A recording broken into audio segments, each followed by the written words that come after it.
चलिए आइए आगे बढ़ते हैं और बात करेंगे अखिलेश यादव की।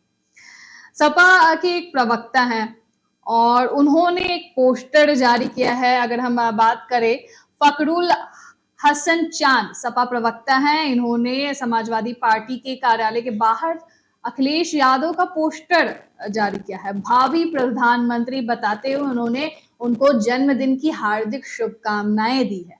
अब इस पे सियासी घमासान मचा हुआ है। इस पे लोगों की प्रतिक्रिया सामने आई है। तेजस्वी यादव की बात कर ले, ओम प्रकाश राजभर की बात कर ले, तो इन्होंने अपनी अपनी प्रतिक्रिया सामने रखी है। तेजस्वी यादव ने पहले क्या कुछ कहा वो आपको सुनवाते हैं। अब पोस्टर कौन क्या क्या चिपकाता रहता है, कहाँ कहाँ, उससे कौन क्या है, सब लोग की इच्छा होती है सबका पार्टी का। This is not the issue, ये कोई इशू नहीं है। अब हम ही को बना देगा, कृष्ण अर्जुन बना देता है, कोई क्या बना देता है, तो इसका कोई मतलब है क्या? ठीक है, तो अब यहाँ पर हम आपको फखरुल हसन चांद जो कि सपा प्रवक्ता है, जिन्होंने बधाई दी है और इन्होंने भावी प्रधानमंत्री जो पोस्टर रिलीज किया है उस पर उन्होंने क्या कुछ कहा, उनकी भी प्रतिक्रिया सुनवाते हैं। देखिए, आदरणीय अखिलेश यादव जी का जन्मदिन वो 1 जुलाई को होता है, लेकिन समाजवादी पार्टी के नेता कार्यकर्ता अपने नेता के प्रति प्यार और सम्मान जताते हुए कई बार उनका जन्मदिन मनाते हैं। आज भी समाजवादी पार्टी के अध्यक्ष आदरणीय अखिलेश यादव जी का जन्मदिन कुछ नेता कार्यकर्ता वो मना रहे हैं। ये समाजवादी पार्टी के अध्यक्ष आदरणीय अखिलेश यादव जी के प्रति कार्यकर्ताओं का प्यार और सम्मान है। आदरणीय अखिलेश यादव जी इस देश के प्रधानमंत्री बने, वो इस देश की जनता की सेवा के लिए लगातार काम करते रहे, ऐसी कामना समाजवादी पार्टी के नेता कार्यकर्ता आज भी आदरणीय अखिलेश यादव जी के लिए कर रहे हैं। अब सुनवाते हैं आपको कि ओम प्रकाश राजभर का क्या कुछ कहना है इन तमाम पोस्टर रिलीज करने को लेकर। के समाजवादी पार्टी के दफ्तर के बाहर अलग अलग होर्डिंगें लगती रहती हैं। रहा सवाल दिल्ली जाने का, तो हर नेता का सपना होता है कि हम सीएम बन गए तो पीएम बने। तो सपना देखना कोई बुरी बात नहीं है, लेकिन सपने के लिए काम करना बहुत जरूरी बात होती है। तो काम तो है नहीं, सपना दिल्ली का है, तो सपना देखना अच्छी बात। अब उनके लोगों की सोच है तो उनके लोग काम भी तो उस तरह करें। खाली यूपी में लड़ करके प्रधानमंत्री नहीं बन सकते। राजनीति में कुछ कहा नहीं जा सकता है, लेकिन अभी माननीय नरेंद्र मोदी जी के सामने और माननीय योगी जी के काम के, दोनों लोगों के जो गरीबों के उत्थान की योजनाएं हैं, उस योजना और गरीबों के काम जो हैं उसके सामने ही पूरा विपक्ष फेल है, तो कैसे हम मान लें। आज उत्तर प्रदेश में वो 80 सीट जीतने का दावा कर रहे हैं। यहाँ तो ओम प्रकाश राजभर साथ हैं, संजय निषाद जी साथ हैं, अनुप्रिया पटेल जी साथ हैं और भारतीय जनता पार्टी। और समाजवादी पार्टी के साथ कौन है? कोई नहीं है। जो लोग हैं भी वो एक वोट दिलाने की हैसियत नहीं यूपी में रखते हैं। काम करना पड़ता है, कुछ भी करने से पहले आपको काम करना पड़ता है। ये कहीं ना कहीं हंसी का पात्र है, ऐसा ओम प्रकाश राजभर कहते हुए नजर आए। देखिए, ये तो ठीक है, इनका बोलना अपनी जगह है, क्योंकि जब से ये चुनाव हारे हैं यूपी में, तब से ये लगातार जो है अखिलेश यादव पे आरोप लगा रहे हैं कि वो काम नहीं करते और चुनाव के अंतिम समय में जो है वो जागते हैं। तो ये इनका आरोप रहता है। रही बात कि ये जिस तरह से पोस्टर आया है, सही बात है कि हर किसी का अपना एक है कि भाई अपनी इच्छा रखना और अपनी दावेदारी पेश करने का तरीका होता है, और जो समर्थक होते हैं वो जो है इस तरह की चीजों करते हैं कि भाई हमारा नेता है, तो ये ध्यान अपनी तरफ खींचने का भी काम कहीं ना कहीं करती है। ये भी होता है कि ध्यान खींचने के लिए कि हम आपके कितने विश्वास पात्र हैं, ये भी होता है।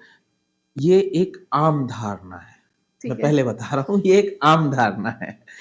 आप एक बात बताइए, जो उस पार्टी का राष्ट्रीय अध्यक्ष है, जो पार्टी का सर्वे सर्वा है, और पार्टी के मुख्य कार्यालय पे आप जाके कोई पोस्टर लगा दे, बिना मर्जी के आप लगा सकते हैं, और वो भी जो है वहां के जो नेता है उनके।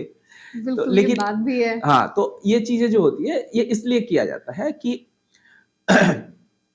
हमें जब किसी को कुछ मैसेज देना होता है तब जो है हम इस तरह की चीजें करते हैं। देखिए, याद होगा आपको कि ओम प्रकाश राजभर जो बोल रहे हैं, इन्हीं के खिलाफ जो है खाली कारतूस का भी पोस्टर वहां लगा था जी। और खाली कारतूस का पोस्टर कब लगा था? जब ये सपा से वहां चले गए थे, और जो यूपी के जो एक सीट थी जहां क्या था कि राजभर तो जीता ही देंगे, वहां जीतने तो से लेकिन वो वहां भी हार गए और सपा विधायक जीते थे। तो वहां पे खाली कारतूस का लग गया। क्यों? क्योंकि आप बार बार जो है अखिलेश यादव पे तंज कसते रहे कि काम नहीं करते हैं, बैठे रहते हैं, तो ये एक बातें उठ के आई थी। जी। आज जो है ऐसा क्यों हुआ? तो मुझे जो ये मेरा अपना परसेप्शन ये कहता है कि इसके पीछे का कारण है कि जब आप मध्य प्रदेश में सीटें नहीं देंगे, आप जो है हर कोई अलग अलग तरीके से अपनी बातें कहेगा। कोई कहेगा कि कौन अखिलेश यादव, कोई कहेगा छोड़िए अखिलेश को। तो कहीं ना कहीं अपनी बातें कहने का तरीका बदलता है। अब ये कहने का मतलब क्या है कि आप चाहे कितने भी जाके जो है वो कुली बन जाओ, बाइक राइडिंग कर लो, या क्या बोलते हैं फर्नीचर वाले के पास चले जाओ, जनता के पास चले जाओ, अगर आप प्रधानमंत्री के दावेदार हो तो अभी तक तो हमने नहीं किया था दावा, पर हम भी हैं, और अगर यूपी में अच्छी सीट आती है तो दावा हम भी रखेंगे। तो जो इंडिया गठबंधन में जो बातें चल रही थी, अभी तक तो अखिलेश यादव के मुंह से आपने कभी नहीं सुना होगा कि वो अपने आप को पीएम कैंडिडेट के रूप में घोषित कर, और किसी ने सोचा भी नहीं था इस चीज को। लेकिन आज हालांकि एक दो बार जो है लोगों ने ऐसे कहा, लेकिन ये कहने का मतलब है कि अगर जिस दिन घोषणा करने की बारी आएगी तो हमारा सपोर्ट आपके पीएम के लिए नहीं होगा। तो ये भी एक संदेश देने का तरीका है। बिल्कुल, क्योंकि अभी तक इस तरह की कोई भी सुगबुगाहट देखने को नहीं मिली थी जब से ये एमपी वाला सीन समझ में आया है सीटों को लेकर, उसके बाद से ये सारी चीजें देखने को। तो जबकि पहले बीच में जब तीसरा बैठक चल रहा था इंडिया गठबंधन का, तो उस समय कई लोग जो है नीतीश कुमार की ओर से आ रहा था, कुछ लोगों ने अरविंद केजरीवाल पे भी आए, लेकिन अखिलेश यादव को लेके एक किसी व्यक्ति ने कहा था, लेकिन उस पे भी तवज्जो नहीं दिया गया। लेकिन पोस्टर लगाना, वो भी पार्टी कार्यालय के पास, तो ये कहीं ना कहीं इसमें अखिलेश यादव की सहमति भी दिखती है। तो ये बड़ी चीज है, और ये कहीं ना कहीं सीधा मुझे लगता है कि ये कांग्रेस को संदेश देने की कोशिश की गई है कि आपके लिए भी मुश्किलें, मतलब रास्ते जो है इतने आसान नहीं होंगे, मुश्किलें आएंगी, और उस मुश्किलों को खड़ा करने में अखिलेश यादव रहेंगे। तो ये एक है। इसी तरह से मतलब ये सिर्फ और सिर्फ मतलब एक मैसेज देने का काम। हाँ देखिए, और राजनीति में हर चीज जो है सिर्फ सीटों को जीतना नहीं होता, जुबानी जंग भी होता है। आप जुबानी जंग में भी कितने आगे बढ़ते हैं। जैसे कहते हैं एक अच्छा वक्ता जब होते हैं तो अच्छा वक्ता क्या करता है, अधिक से अधिक भीड़ जुटाता है, अधिक से लोग, क्योंकि लोग सुनने के लिए जाते हैं, तो बातों से ही खेल होता है।